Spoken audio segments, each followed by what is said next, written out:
옛날에는 보면 교회마다 꼭 이렇게 귀신 들린 사람들이 많았어요.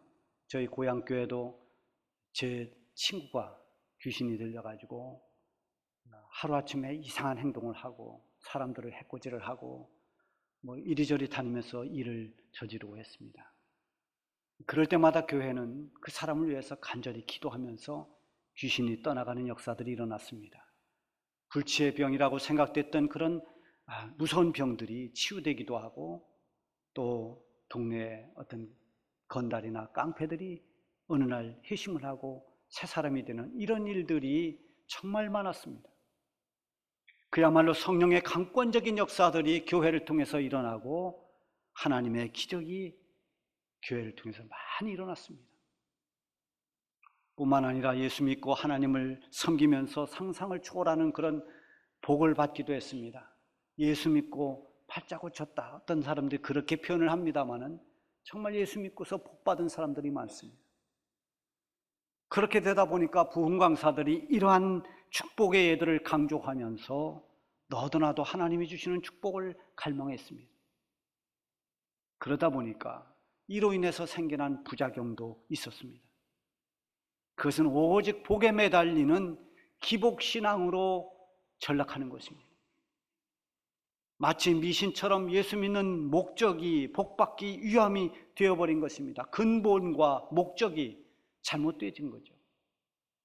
그래서 병 고치기 위해서 예수 믿고, 사업이 좀 잘 되기 위해서 교회 나가고, 또 뭔가 자기 이루고 싶은 성공을 위해서 성공의 수단으로 예수 믿고, 이렇게 된 겁니다. 그 목적이 복이었습니다. 자기 성공이었습니다. 세상에 잘 되는 것이었습니다. 이게 다 기복신앙이라고 말하는 겁니다. 이렇게 복을 원해서 또 복이 목적이 되어서 교회를 나오고 예수 믿다 보니까 그 바라던 복이 이루어지지 않을 때 실망합니다. 낙심합니다. 내가 예수 믿고 뭔가 잘 될 줄 알았는데 아니네. 내가 예수 믿고 병이 고쳐질 줄 알았는데 그게 아니네. 이렇게 실망한 사람들이 예수 믿는 일을 포기하고 돌아서기도 했습니다. 그래서 우리 한국교회가 너무 복을 강조하다 보니까 신앙의 본질에서 너무 벗어난다 해서 온 교회가 자각한 것이 이대로 가면 안 되겠다. 다시 우리는 말씀을 붙들어야 된다. 말씀의 본질로 돌아가야 되겠다라는 말씀 중심의 운동을 시작했습니다. 그래서 교회마다 시작한 것이 성경 공부입니다. 제가 91년도 개척을 시작하고 우리 교회가 처음부터 계속 해왔던 것이 성경 공부였습니다. 저는 처음부터 1:1 제자 양육을 시작했습니다. 신자 육성 교육을 단계별로 계속했습니다. 멈추지 않고 계속 1명이 됐든 10명이 됐든 멈추지 않고 성경 공부를 계속 해왔습니다. 이렇게 성경 공부를 하면서 성도들이 다시 말씀을 붙잡기 시작했는데, 문제는 이런 성경 공부를 이용해서 이단들이 활동을 하기 시작했습니다. 그래서 여러 가지 성경 공부를 만들어서 교회 성도들을 유혹했습니다. 그들이 성경 공부반을 만들어가지고 잘못된 교리를 가르치고 신도를 포섭하는 수단으로 삼아서 많은 부작용이 또 초래했습니다. 그래서 교회 밖에서 하는 알지 못하는 이상한 성경 공부에 참여했다가 이단으로 빠지는 사람들도 굉장히 많았습니다. 이렇게 말씀에서 벗어나서 너무 복을 강조하다 보니까 말씀으로 돌아가자는 그런 운동이 일어나기도 했는가 하면, 또 이 복에 대해서 굉장히 어떤 거부감을 느끼는 사람도 많았습니다. 그래서 교회 와서 축복 이야기를 하고 복 이야기를 하면 저건 굉장히 미신적이다, 잘못된 것이다, 이렇게 생각하는 사람들도 많아졌습니다. 지금도 그런 사람들이 있을 것입니다.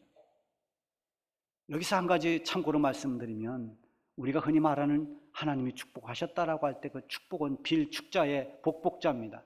하나님은 복을 주시는 복의 근본 되시는 분인데 하나님이 누구에게 복을 빌겠습니까? 그래서 축복이란 말은 어법상 보면 맞지 않는 말이지만은 우리 한국교회가 오랫동안 이 복의 개념으로 축복을 써왔습니다. 하나님께서 축복하신다라고 이렇게 복과 축복을 함께 써왔어요. 그래서 너무 오랫동안 이 용어를 써오다 보니까 이것은 우리가 관용어가 됐습니다. 그래서 축복이란 말도 그냥 복의 개념으로 그렇게 사용해요. 이거 축복이라는 말은 틀렸다, 잘못됐다 비판할 것이 아니라 하나의 관용어처럼 생각하고 그렇게 이해를 하면 됩니다. 어쨌든 복이나 이 축복하면 기복신앙과 연관해서 거부감을 일으키는 사람도 많이 있습니다만 사실은 성경을 읽어보면 성경은 복으로 가득 차 있습니다. 우리가 믿는 하나님은 복을 주시는 하나님입니다. 하나님과 복을 떼어놓을 수가 없습니다. 복이 목적이 되는 것이 문제가 되지만 하나님을 믿는 우리 성도들이 하나님으로부터 오는 복을 사모하고 복받기를 원하는 것은 지극히 신앙적인 것이고 그것은 하나님께서도 원하시는 것입니다. 실제적으로 성경을 보면 하나님께서 사랑하는 자들에게 풍성한 복을 주셨습니다. 우선 믿음의 조상이라고 불리는 이 아브라함을 보세요. 그가 75세 되었을 때 하나님께서 아브라함을 부르셨습니다. 그리고 그를 부르시면서 이제 내가 지금까지 살던 내 본토 친척 아비 집을 떠나라 말씀하시면서 약속을 하나 주세요. 그 약속의 말씀이 창세기 12장 2절에 나오는데 내가 너로 큰 민족을 이루고 내게 복을 주어 내 이름을 창대케 하리니 너는 복이 될지라. 이게 약속입니다. 이 하나님의 약속에 보면 내가 너에게 복을 줄 것이다. 너는 복이 될 것이다. 이렇게 복을 강조하고 있습니다. 생각해 보면 아브라함이 어떤 인생을 살았던 그가 하나님의 부름을 받은 사람이라는 것 그것만으로도 이미 아브라함은 복을 받은 사람입니다. 자식이 없던 그가 100세가 되어 아들 이삭을 얻고 대를 이을 수 있었던 것도 하나님이 주신 복이었고 무엇보다 아브라함이 복받은 사람이라는 것은 아브라함이 살아가는 모든 인생의 여정을 하나님이 함께 해주셨다는 것입니다. 그것도 복인 것입니다. 아브라함도 그랬듯이 그 아들 이삭도 마찬가지입니다. 이삭이 가는 길을 하나님께서 인도해 주셨습니다. 이삭이 살던 곳, 그곳에 큰 흉년이 들었어요. 도무지 살 수가 없습니다. 양식을 구할 수가 없습니다. 그래서 이삭이 이제 살던 자리를 옮깁니다. 이삭이 간 곳이 그랄이라고 하는 블레셋 지역인데 본래 이삭이 가려고 한 것은 그 그랄에 머물려고 한 것이 아니라 애굽으로 내려가려고 그랬습니다. 여러분 지도를 보면 그 애굽 저 북쪽에 보면 거기가 굉장히 중요한 델타 삼각주지대, 거기는 굉장히 비옥한 땅입니다.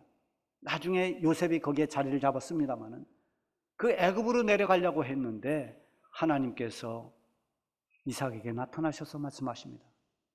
너는 애굽으로 내려가지 말라. 내가 너에게 지시하는 그곳에 너는 머물라. 애굽으로 가는 것을 막으셨습니다. 이제 이 가뭄 가운데 애굽으로 가야 먹을 것이 좀 있을 것 같은데 하나님께서 애굽으로 가지 말라 말씀하시니 이삭은 그대로 순종하고 그랄이라고 하는 그 지역에 머물게 됩니다. 이삭은 하나님이 말씀하신 말씀대로 순종했습니다. 비옥한 땅에 있는 애굽의 유혹을 물리치고 하나님께서 지시한 땅에 머물면서 하나님께서 약속하신 대로 그는 많은 복을 받았습니다. 그래서 오늘 본문 앞에 12절 13절에 보면은 이삭이 그 땅에서 농사하여 그 해에 100배를 얻었더라. 엄청난 그런 수확을 거뒀습니다. 그리고 그 뒤에 읽어보면 여호와께서 복을 주심으로 그 사람이 창대하고 왕성하여 마침내 거부가 됐다. 이렇게 기록되어 있어요. 애굽으로 가야 살 것 같았는데 하나님께서 말씀하신 그 말씀에 순종해서 그 자리에 머물렀더니 거기에서 이삭은 하나님의 복을 받고 큰 부자가 됐습니다. 이렇게 이삭이 부자가 돼서 양과 소떼가 늘어나고 점점 집안이 왕성해지니까 그 지역에 살던 그 블레셋 사람들 또 블레셋 왕 다 이 이삭을 회방하고 대적하고 미워합니다. 그래서 아브라함 때 파놓았던 그 우물을 다시 파서 그걸 사용하는데 그걸 다 메워버리고 그리고 이삭을 거기서 내쫓습니다. 이삭이 있던 곳을 떠나서 저 그랄 한쪽 골짜기에 진을 치고 거기에 자리를 잡고 우물을 다시 팠어요. 그 우물에서 물이 나옵니다. 여러분 우물이 그 가뭄 속에 우물을 판다고 해서 물이 다 나오는 게 아닙니다. 우리나라처럼 뭐 우물 파면 물 나오고 하는 그런 상황이 아니에요. 10번을 파서 정말 한 번 물이 나오면 그건 대단한 일입니다. 그런데 이삭이 우물을 파면 물이 나옵니다. 우물에서 물이 나온다는 소리를 듣고 또 그랄 지역의 목자들이 와서 회방을 합니다. 여기 우리 땅인데 이건 우리 것이다. 그렇게 대적을 합니다. 이삭은 싸우지 않고 그들을 피해서 양보하고 다른 곳에 가서 또 우물을 팠습니다. 또 물이 나옵니다. 또 찾아와서 또 행패를 부립니다. 그러다가 겨우 얻은 것이 르호봇이라고 하는 우물을 얻었습니다. 그는 장소가 넓다 그런 뜻입니다. 하나님께서 넓은 곳을 주셔서 번성케 해주실 것이라는 그런 의미로 그 우물을 팠습니다. 그렇게 지나다가 그런 과정을 거쳐서 이제 이삭이 오늘 본문에 나오는 바로 브엘세바로 장소를 옮깁니다. 하나님께서 이미 이삭에게 복을 약속해 주셨지만 그곳에서도 다시 하나님은 이삭에게 복을 약속해 주십니다. 24절에 보면 그 밤에 여호와께서 그에게 나타나 이르시되 나는 네 아버지 아브라함의 하나님이니 두려워하지 말라. 내 종 아브라함을 위하여 내가 너와 함께 있어 네게 복을 주어 네 자손이 번성하게 하리라. 하나님이 이렇게 축복해 주십니다. 하나님께서 아브라함과 약속하신 것을 그 아들 이삭에게도 재확인시키면서 복을 주시겠다고 말씀합니다. 그동안 블레셋 사람들에게 얼마나 많은 시련을 겪었습니까? 몸도 마음도 다 지쳐 있습니다. 하나님의 인도하심을 따라서 브엘세바에 왔을 때 하나님께서 이삭에게 복을 약속하며 이삭을 위로해 주십니다. 이삭은 곧바로 거기에 제단을 쌓았다고 그랬습니다. 하나님의 이름을 불렀다고 그랬어요. 지금으로 말하면 곧바로 하나님 앞에 예배를 드리고 하나님을 찬양했습니다. 하나님 앞에 영광을 돌렸습니다. 그리고 하나님께서 말씀하신 그 약속을 믿고 그곳에서도 또 우물을 팠습니다. 자, 이렇게 브엘세바에서 이삭이 이제 안정된 기반을 잡기 위해서 모든 걸 준비하고 있는데 반갑지 않는 손님이 찾아옵니다. 그가 바로 블레셋 왕 아비멜렉과 그 일행들입니다. 이삭이 거부가 되고 강성할 때 이들이 이삭을 내쫓았던 사람입니다. 이삭이 사용하던 우물을 메웠던 사람들입니다. 이렇게 이삭을 괴롭히던 장본인들이 찾아왔어요. 27절에 보면 이삭이 말하지요. 이삭이 그들에게 이르되 너희가 나를 미워하여 나에게 너희를 떠나게 하였거늘 어찌하여 내게 왔느냐? 나를 그렇게 괴롭히던 당신들이 어쩐 일로 저를 찾아왔습니까? 이삭이 점점 강성해지면서 아비멜렉은 은근히 걱정과 두려움이 생겼습니다. 혹시라도 이삭이 그 부족이 점점 늘어나면서 자기들을 해칠 수 있다는 그런 염려를 했던 것 같습니다. 그래서 이삭과 협상을 하기 위해서 찾아온 겁니다. 28절에 보면 그들이 이렇게 말합니다. 여호와께서 너와 함께 계심을 우리가 분명히 보았다. 이렇게 말해요. 이삭의 힘만 가지고는 도무지 할 수 없는 일들이 이삭을 통해서 일어나는 것들을 이 블레셋 사람들이 똑똑히 목격했습니다. 이삭이 우물을 파기만 하면 물이 샘솟습니다. 그렇게 건조한 땅에, 그렇게 물을 구하기 힘든 그곳에서 이삭이 우물을 파면 거기는 샘물처럼 물이 솟아납니다. 이게 어떻게 된 일인가? 저건 이삭의 힘이 아니다. 누군가 이삭을 도와주고 있구나. 누군가 이삭과 함께하고 있구나. 아, 그분이 이삭이 믿는 여호와 하나님이시구나. 그들이 그래서 이삭이 하나님이 함께한다는 것을 보았다는 것입니다. 이삭이 가축을 기를 때 그 가축들의 수가 점점 기하급수적으로 늘어납니다. 종들의 수도 점점 많아졌습니다. 갈수록 강성해졌습니다. 이런 모습을 보면서 분명히 이삭이 믿는 하나님이 그와 함께하고 있음을 그들이 똑똑히 본 것입니다. 하나님이 이삭과 함께 해주셨고 이삭을 인도해 주시고 이삭을 돕고 있다는 것을 이들이 눈치챘습니다. 그래서 29절에 보면 이삭에게 그렇게 말합니다. 너는 우리를 해하지 말라. 이는 우리가 너를 범하지 아니하고 선한 일만 내게 행하여 네가 평안히 가게 하였습니다. 이제 너는 여호와께 복을 받은 자니라. 여러분, 이 말씀이 이번 주 성구입니다. 조금 외우기가 복잡하긴 하지만 이 말씀을 여러분들이 잘 한번 새겨보면, 이 블레셋 사람들이 이삭에게 이런 말을 했구나. 앞에는 굉장히 뻔뻔한 말을 합니다. 거짓말을 합니다. 자기가 행했던 악한 일들을 다 감추고 뻔뻔하게도 이삭에게 우리가 너에게 선한 일만 했다, 이렇게 거짓말을 하고 있어요.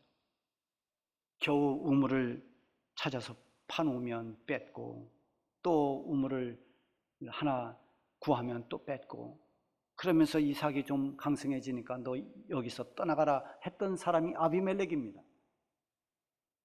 그러던 그가 우리가 너에게 선만 행했으니, 그리고 너를 평안히 가게 했으니, 이게 뭐냐면 너를 그래도 죽이지 않고 살려서 잘 보냈으니 이게 우리가 잘한 일 아니냐 하면서 자랑스럽게 얘기하는 겁니다.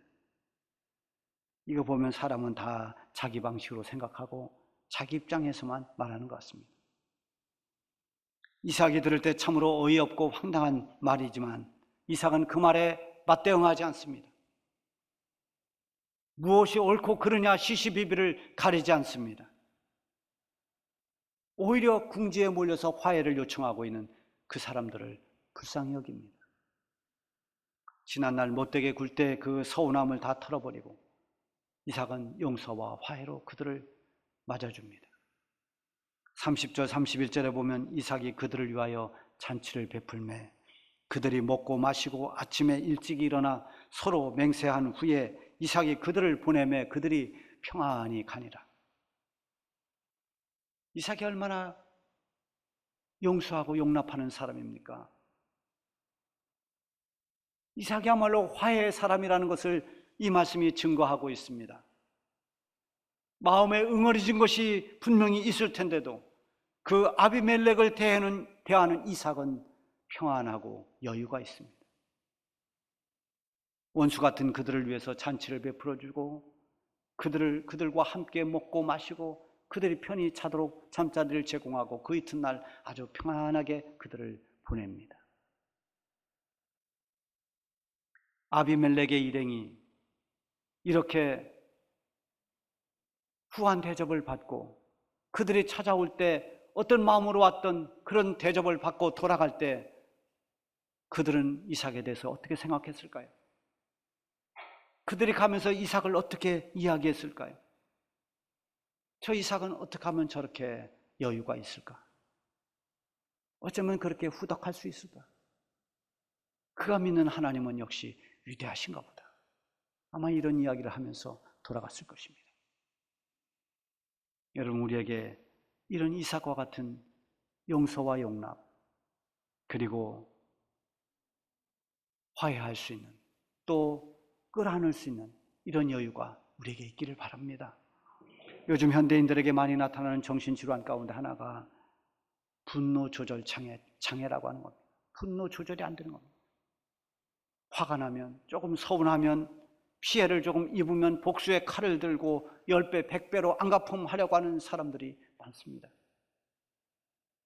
심지어 자기하고 직접적인 관련이 없어도 마음에 안 드는 정치인, 또 기대에 못 미치는 연예인, 스포츠맨, 그들이 실수하거나 마음에 들지 않으면 맹렬하게 비난하고 공격하고 정죄하고 비난합니다. 그렇게 견디기 힘들게 만듭니다. 이 사회가 얼마나 강박해졌는지 모릅니다. 우리 그리스도인들, 하나님의 부름을 받고 우리의 모든 죄를 사함받은 우리 성도들은 정말 우리에게 지금 필요한 것은 용서와 용납입니다. 남아프리카에 바벤바라고 하는 부족들이 있어요. 이 부족들은 부족 가운데 누가 죄를 범하면 그 사람을 가운데 세워놓고 모든 부족이 그를 둘러쌉니다. 아이서부터 어른까지 온 부족이 다 모여서 그 사람을 가운데 세워놓고 둘러싸서 무엇을 하느냐? 그를 맹비난하는 것이 아니라 평소에 그가 잘했던 일, 그에게 고마웠던 일, 그 일을 한 가지씩 다 돌아가면서 말하는 겁니다. 나는 언젠가 저 사람이 나에게 이렇게 따뜻한 말을 해줬다. 내가 언제 저 사람에게 이런 도움을 받은 적이 있다. 뭐 등등의 사소한 것부터 큰 것, 어떤 것이든 지금 이 죄를 짓고 가운데 서 있는 이 사람이 평소에 잘했던 모든 것들을 부족원들이 하나씩 다 말하게 합니다. 그럼 이 사람은 눈물을 흘립니다. 그리고 그 의식이 끝나면 잔치를 벌리고 다시 한 부족으로 그렇게 환영해 줍니다. 얼마나 멋진 것입니까? 심판 대신 용서와 격려로 새 사람으로 복귀하게 만드는 이 바벤바 부족의 지혜가 정말 돋보입니다. 이삭은 지금 자신을 힘들게 하고 괴롭게 했던 아비멜렉을 용서하고 그들을 선대하는 이 이삭의 너그러운 마음을, 과연 이 이삭의 이런 너그러운 마음은 어디에서 왔을까? 그것은 분명히 이삭이 하나님을 경외하고 하나님을 의지하고 사는 신앙에서 나온 것입니다. 우리도 같은 하나님을 섬기는 하나님의 자녀들입니다. 이삭처럼 하나님을 경외하는 하나님의 사람들입니다. 우리에게도 이런 신앙과 지혜가 있기를 바랍니다. 아비멜렉 일행이 이삭을 만나서 했던 말 가운데 결론 같은 말이 있습니다. 그 마지막에 이삭 보고 뭐라고 말했는가 하면 너는 여호와께 복을 받은 자니라. 너는 여호와께 복을 받은 자니라. 하나님을 믿지 않는 사람들이 이삭을 보고 내린 결론입니다. 안 믿는 사람들이 눈에 비친 이삭은 하나님께 복을 받은 사람입니다. 아비멜렉 일행이 이삭의 후한 대접을 받고 기분 좋게 평안히 떠나던 그날 우물을 팔아갔던 종들이 돌아왔습니다. 그리고 그들이 기쁜 소식을 전해줍니다. 주인님, 우리가 물을 얻었나이다. 부엘셀바에 와서 처음으로 팠던 그 우물에서 물이 펑펑 터져 올라왔습니다. 가뭄이 심한 그 건조한 지역에서 물이 나온다는 것은 얼마나 기적 같은 일인지 모릅니다. 너는 여호와께 복을 받은 자라는 말을 증명이라도 하듯이 그날 이삭의 종들이 우물을 팠던 그 종들이 돌아와서 우리가 물을 얻었다고, 생수가 터졌다고 그렇게 말합니다. 그야말로 하나님께서 이삭에게 복을 주신 것입니다. 이삭은 하나님께 복을 받은 사람이었습니다. 여러분, 저는 오늘 이 말씀을 묵상하고 준비하면서 우리 사랑하는 주중교회 성도들이 다 이와 같이 복 받기를 원합니다. 세상이 말하는 복이 아니라 하나님께서 아브라함과 이삭에게 주셨던 그 복, 하나님으로부터 오는 복, 그 복이 여러분들에게 있기를 바랍니다. 우리 교회가 지금 이 예배당을 건축하고 마지막 마무리 인테리어 작업을 할 때 3층에 성불을 넣을 공간을 제가 하나 마련했습니다. 거기다 무슨 말씀을 넣을까? 오랫동안 생각하고 또 기도하고 그러다가 결론을 내린 것이 민수기 6장 24절부터 26절에 있는 제사장의 축복의 말씀을 넣기로 했습니다. 이 성전에 오는 모든 성도들이 이런 복을 받고 이런 하나님의 은혜를 받기를 원하는 마음으로 그 성구를 거기에 새겨놓습니다. 여호와는 내게 복을 주시고 너를 지키시기를 원하며 여호와는 그의 얼굴을 내게 비추사 은혜 베푸시기를 원하며 여호와는 그 얼굴을 네게로 향하여 드사 평강 주시기를 원하노라. 그렇게 되기를 축원합니다. 여호와께서 주시는 복, 이 복이 여러분에게 임할 수 있기를 바랍니다. 여러분 3층에 올라가면 그 성구가 지금도 잘 칼라로 써져 있습니다. 한 번씩 보고 가시기 바랍니다. 여호와 하나님으로부터 복받기를 원하는 것은 잘못된 신앙이 아닙니다. 오히려 성도들은 하나님께서 주시는 복을 사모하고 원해야 됩니다. 그렇지만 하나님께서 주시는 복은 원하는 사람이 누리는 것이 아닙니다. 아무리 시대가 강박하고 힘든 시대라 하더라도 하나님을 경외하고 하나님 말씀에 순종하는 자에게 주시는 하늘의 은혜인 것입니다. 이삭은 자신을 대적하던 사람들에게도 너는 여호와께 복을 받은 자라는 인정을 받았습니다. 여러분, 하나님께서 기뻐하시는 삶을 살아가시기 바랍니다. 그래서 여러분 가정에, 여러분의 일터에 하나님의 복이 충만하기를 바랍니다. 그래서 오늘 이삭처럼 모든 사람들에게 당신은 하나님께 복을 받은 사람입니다, 이렇게 인정받을 수 있기를 축원합니다.